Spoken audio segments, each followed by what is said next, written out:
Hello everyone, welcome you all on my YouTube channel. So today in this video we will discuss about class 9 sample paper. आज इस video में हम class 9 के sample paper को करेंगे और उसमें भी मैं आपको के साथ केस बेस्ड स्टडी क्वेश्चन जो होता है उसे डिस्कस करूंगी और साथ ही कुछ इंपॉर्टेंट क्वेश्चंस को करेंगे जो कि आपके लिए आपके एग्जामिनेशन में यूजफुल होगा। तो आइए हम स्टार्ट करते हैं।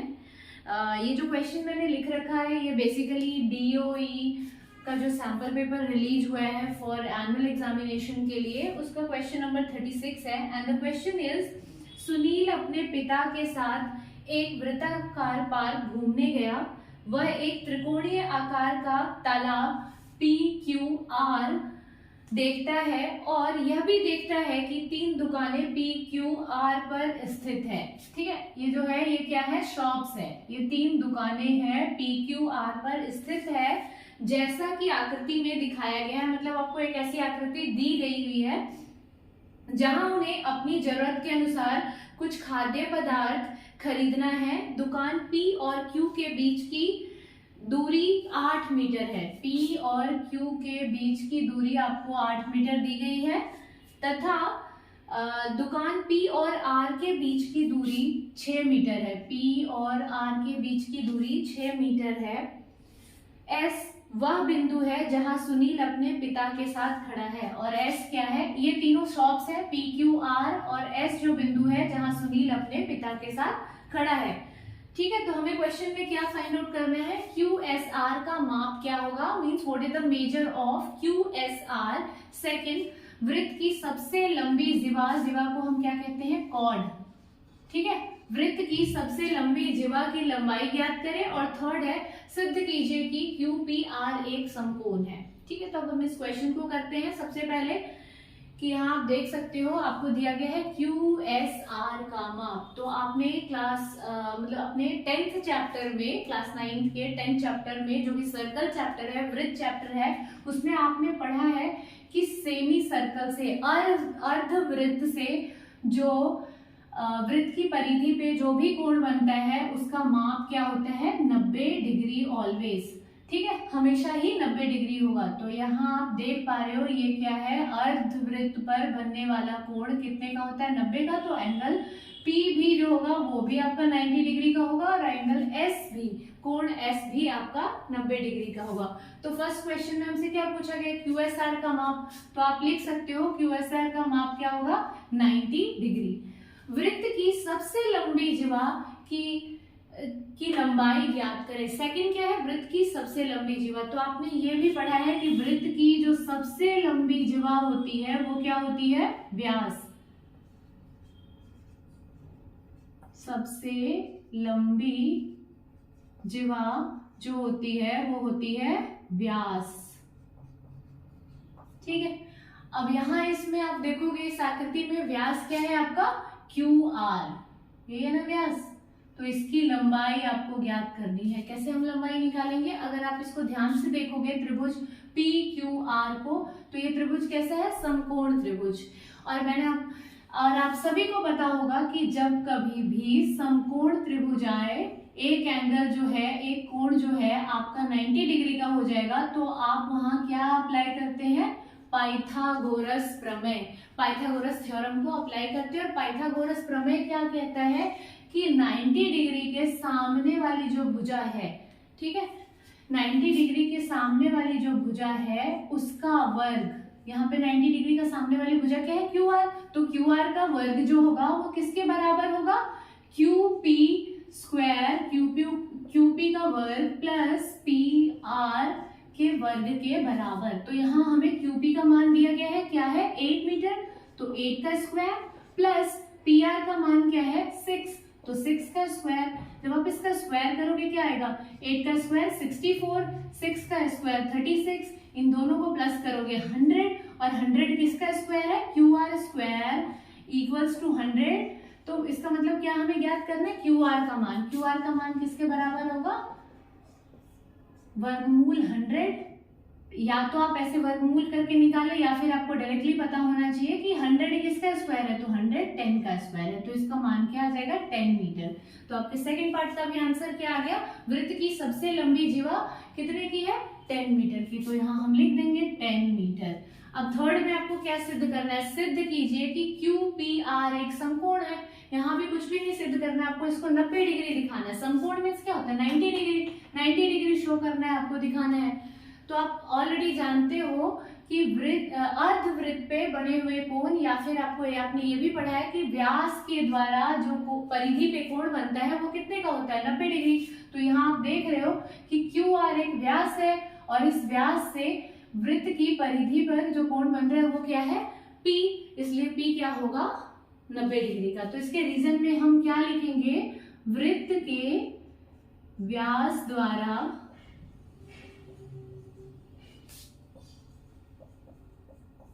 परिधि पर निर्मित कोण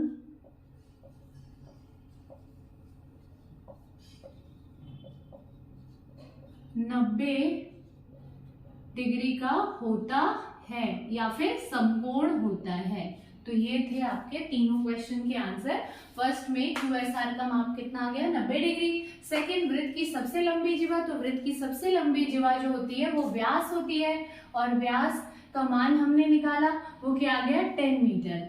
वैसे ही सिद्ध कीजिए कि QPR एक समकोण क्यों है, तो QPR एक समकोण इसलिए है क्योंकि वृत्त के व्यास द्वारा परिधि पर निर्मित कोण है। और इसको क्वेश्चन को करने के साथ साथ आपको वृत्त चैप्टर भी मतलब आपका रिवीजन हो गया। वृत्त चैप्टर से आप ऐसे क्वेश्चंस और भी कर पाओगे, ठीक है ना। आपने देखा कि सबसे लंबी जीवा क्या होती है, तो वृत्त की व्यास होती है। वृत्त की व्यास से जो कोण बनता है परिधि पे वो कितने का होता है 90 डिग्री का। ओके, अब हम कुछ क्वेश्चंस को करते हैं, फिर हम करेंगे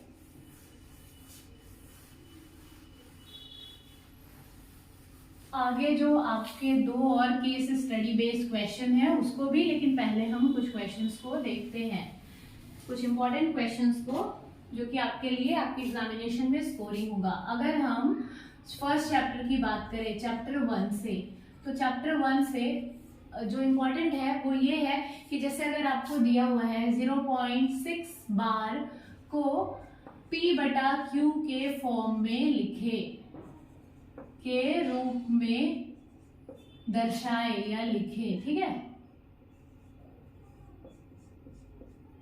तो इसमें क्या करना होता है आपको, अगर ये 1 मार्क्स वाले क्वेश्चन में आए, ऑब्जेक्टिव टाइप क्वेश्चन में आए, तो ऑब्जेक्टिव टाइप के लिए आपको क्या करना है, इन चीजों का भी ध्यान रखना ताकि आपका टाइम बचे। ऑब्जेक्टिव टाइप में जब भी आएगा तो इसके लिए आपको एक ट्रिक यूज करना है। 0.6 बार आया, जो भी नंबर दिया गया है 0 को छोड़कर जो भी नंबर वहां दिया गया है उस नंबर को हम लिख लेंगे, जस्ट वेट,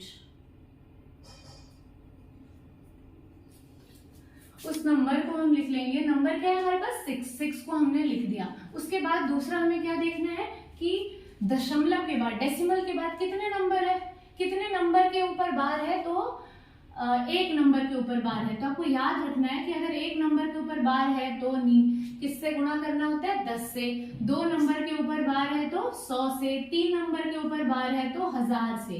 तो यहाँ एक नंबर के ऊपर बार है इसलिए हम इसको किससे गुणा करेंगे 10 से। मीन्स आपको करना क्या है 10 में से 1 को घटा देना है, जो भी आएगा वो आपका आंसर होगा 6/9। और इसको जब आप काटोगे तो ये क्या आ जाएगा 2/3। ठीक उसी तरीके से अगर कोई क्वेश्चन में आ जाए कि आपको 0.27 बार को P/Q के रूप में लिखना है, तो क्या करना है हमें 27, जो भी नंबर लिखा गया 0 के अलावा उसको लिख देंगे। और कितने नंबर के ऊपर है 2 नंबर के ऊपर, मतलब 100 से हमें मतलब है। 100 में से क्या करेंगे हम 1 को घटा देंगे, क्या आ जाएगा 27/99। जब आप इसको सॉल्व करेंगे तो 3 से कटेगा, 9 बार में, ये भी 3 से कटेगा 33 बार में, 9/33। इसको फिर से हम 3 से काट सकते हैं 3 बार में, और ये 11 बार में, क्या आ जाएगा 3/11। ठीक है। एक और क्वेश्चन आपकी बुक में है, उदाहरण में दिया गया है, उसको भी हम देखते हैं। क्वेश्चन एग्जैक्टली क्या है वो नहीं पता मेरे को, लेकिन इस तरीके का आपका कुछ क्वेश्चन है कि 1.27 बार इसको p बटा q के रूप में लिखना है। तो इसको आप कैसे करेंगे, इसको करने का तरीका देखो, सब में पहले क्या करना है, जो भी नंबर दिया गया है 0 के अलावा उसको हम पहले जो आपका अंश है, न्यूमरेटर है, उसमें लिख देंगे एज इट इज। अब हमें क्या करना है, 2 नंबर के ऊपर बार है, तो 2 नंबर के ऊपर बार है मतलब 100 माइनस 1, सबसे पहले हमें ये करना है। दूसरा, उसके बाद हमें क्या करना होता है, दशमलव से जो आप जिस नंबर पे बार नहीं है उस नंबर को हमें घटा देना है। तो किसके ऊपर बार नहीं है, 1 के ऊपर, तो इसमें से ऊपर वाले नंबर में से 1 को हम घटा देंगे, तो हमारे पास क्या आ जाएगा 126 और बटे में आपका क्या आ जाएगा 99। ठीक है,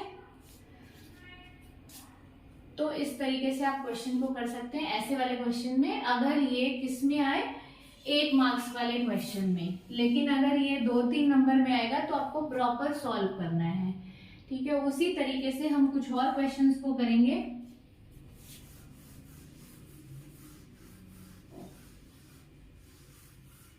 अब जो आपका इस चैप्टर में इम्पॉर्टेंट है वो है आपका लास्ट वाला एक्सरसाइज, जिसमें आपसे जैसे पूछा जा सकता है कि 2 की पावर 3 गुणा 2 की पावर 4 क्या होगा।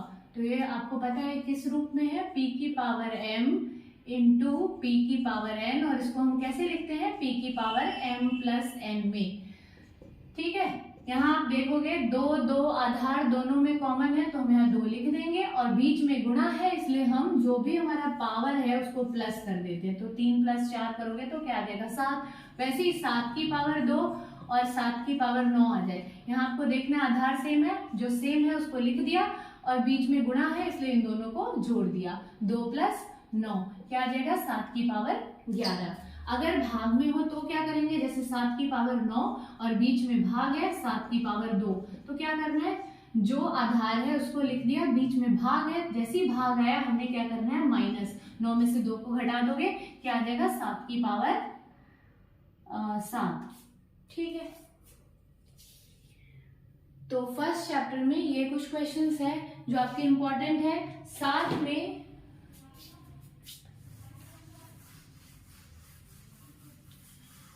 आपके इसी सैंपल पेपर में कुछ क्वेश्चंस दिए गए हैं, वो भी मैं आपको बताती हूँ।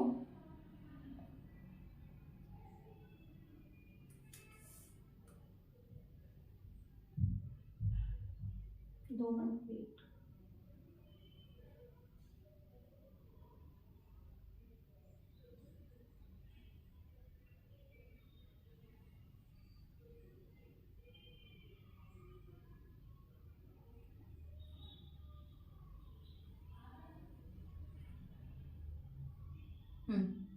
एक क्वेश्चन आपका दिया गया है कि ए और बी का मान ज्ञात करें। क्या करना है, ए और बी का मान ज्ञात करें। ठीक है, और क्वेश्चन में दिया गया है 7 + 3√3 अपॉन 2 + √3 माइनस 7 - √3 और बटे में 2 - √3 a + b√3। ऐसा क्वेश्चन जो है ये बार बार पेपर में रिपीट हो रहा है, तो इसको देख के आपको परेशान नहीं होना है। सबसे पहले हमें करना क्या है, ये दोनों अलग अलग पार्ट है, इन दोनों को अलग अलग पहले आप सॉल्व करने की कोशिश करो। जैसे कि हम ये वाला ले लेते हैं पहले, जब हम इसको सॉल्व करेंगे तो क्या आ जाएगा 2 + √3। अब आपको बताया था कि इसमें करना क्या है आपको, कि सबसे पहले इसके जो आपका ये हर होता है, हर में कभी भी आपका अपरिमेय संख्या नहीं आना चाहिए। अपरिमेय संख्या जब भी आती है तो हम उसका क्या करते हैं, परिमेयकरण करते हैं। इसके लिए हमें क्या करना है, रैशनलाइजेशन हम करते हैं। इसके लिए हम करते क्या है कि जो भी हर में संख्या दी गई है उस संख्या का हम नेगेटिव लिखते हैं, उल्टा लिखते हैं। अगर प्लस में है तो माइनस में, माइनस में है तो प्लस में। तो यहाँ हम क्या लिखेंगे, ये आ जाएगा, बीच में किसका साइन लगेगा, माइनस का, और सेम संख्या से ऊपर नीचे हम मल्टीप्लाई कर देंगे। ये आ गया। अब आपको देखना क्या है, अब जब कभी भी देखोगे ना तो ऐसी संख्या बनती है नीचे, सेम नंबर को हमने एक बार प्लस किया है और एक बार माइनस किया है, तो इसके लिए आपने एक सूत्र पढ़ा है कि a square minus B square किसके बराबर होता है, a प्लस बी और a माइनस बी के बराबर। चूंकि क्वेश्चन में आपको ये वाला साइड दिया गया है यहाँ पे, तो आंसर किस में आएगा, a square minus B square में। तो यहाँ क्या करना है, a क्या है 2, तो 2 का स्क्वायर माइनस √3 का स्क्वायर। ऊपर ये नहीं बन रहा, ऊपर आपको क्या करना होगा, अलग अलग दोनों को गुणा करना होगा। पहले 2 से इसमें करोगे, 2 से जब आप साथ में करेंगे तो क्या आएगा 14, फिर 2 से जब आप इसमें करेंगे तो क्या आ जाएगा 6√3। वैसे ही जब आप रूट इससे 3 से करोगे तो क्या आ जाएगा -7√3, क्योंकि यहाँ माइनस है। और जब आप इसके साथ करेंगे तो ये क्या आपका बनेगा माइनस और 3 की जगह 3 और √3 मिलकर भी एक 3 बनाएगा, इसलिए यहाँ भी 3 आ जाएगा। जब आप इसको सॉल्व करेंगे तो क्या आ जाएगा 14 प्लस 6√3 माइनस 7√3 माइनस 9 और नीचे 4 माइनस 3। ठीक है, अब ये 14 में से 9 घटेगा तो क्या आ जाएगा 5। वैसे ही ये दोनों क्या है समान है, तो इन दोनों को माइनस करोगे, 6 में से 7 को घटाओगे क्या आ जाएगा -1। तो -1 अगर आपको लिखना है तो लिखो, नहीं तो आप ऐसे भी लिख सकते हैं 5 माइनस √3 और 4 में से 3 गया तो 1। आपका ये वाला पार्ट सॉल्व हो गया। कौन सा, ये। अब इस पोर्शन को हमें करना है, ये वाला पोर्शन जो आपको दिया गया है इसको हम करेंगे, क्या आ जाएगा वैसे ही सेम करना है, इसमें भी कोई चेंजेस नहीं है। नीचे क्या है आपका फिर से आ गया अपरिमेय संख्या, परिमेयकरण करोगे, क्या करेंगे हम साइन बस चेंज करेंगे, यहाँ पे 2 प्लस √3 आ जाएगा, नीचे भी हम 2 प्लस √3 से करेंगे। तो आप अगेन देख सकते हो एक बार प्लस में आ गया, एक बार प्लस में और एक बार माइनस में आ गया। जैसे एक बार प्लस में और एक बार माइनस में सेम नंबर आएगा, हमें क्या करना है ये वाला सूत्र अप्लाई करना है। ये सूत्र जब आप अप्लाई करेंगे तो नीचे क्या आ जाएगा 2 का स्क्वायर माइनस √3 का स्क्वायर और ऊपर आपको मल्टीप्लाई करना होगा। 2 से पहले 7 को करोगे तो 14, 2 से √3 को करोगे तो आपका क्या आ जाएगा 2√3, जस्ट वेट,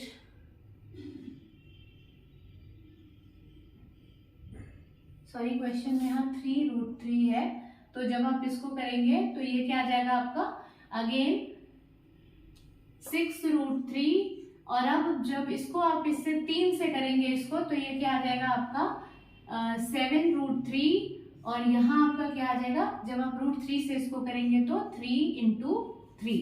ठीक है, अब हम क्या करेंगे 14 माइनस 6√3 प्लस 7√3 माइनस 9 और नीचे 4 में से 3 को घटाएंगे।